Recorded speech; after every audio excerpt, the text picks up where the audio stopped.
Good morning, everyone. It's day 3 in the third week of the Synod, and we're still working on Module 4, Places.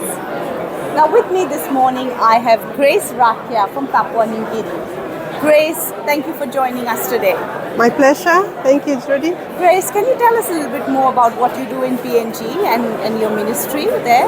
Okay, thank you. I'm a teacher, but I've left teaching to work with the Dilasel brothers.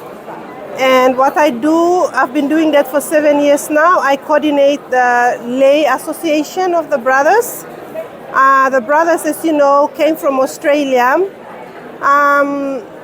75 years ago and built many schools in the country, in the southern part of the country. Now the brothers, their numbers have reduced, but the people that they have worked with and formed to carry on the mission as Christian educators in our schools still exist, and many of whom are lay people like myself. So I now work with the lay associates of the brothers in ministering in Christian schools and also in government schools. My role especially is to, inspire using the teachings of St. John Baptist de la Salle, the patron saint of teachers, to inspire Christian teaching in teachers and a passion for teaching Christian education in our schools. That's wonderful.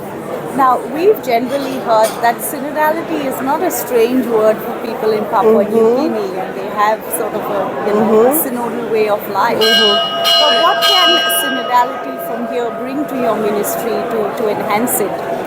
Well, the word synodality itself is a new word for Catholics especially, yes, in Papua New Guinea, where we've had synod being used by the Lutherans, yes, but not in our Catholic Church.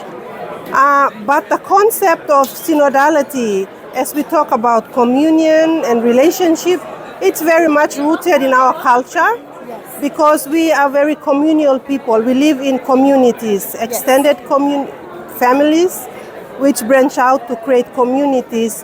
And we have a network. It's a network, as we talk about network and web of relationship.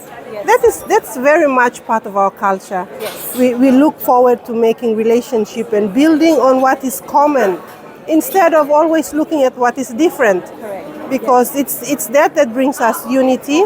But also we have to celebrate the diversity, because that makes us unique and makes us special. And PNG has a lot also to learn from this experience of synodality, especially in terms of bringing the voice of women, the voice of those on the margins. And in PNG's context, also on the margins would be those in remote places. Those who have not received education, where they are able to read and write and discern in the ways of the Western world. But there is something beautiful in them that we need to enhance and we need to encourage, so they participate in the church. They bring wisdom to the church as well. That's lovely. Well, Grace, that sounds fascinating. So thank you for joining us and sharing those insights with us today.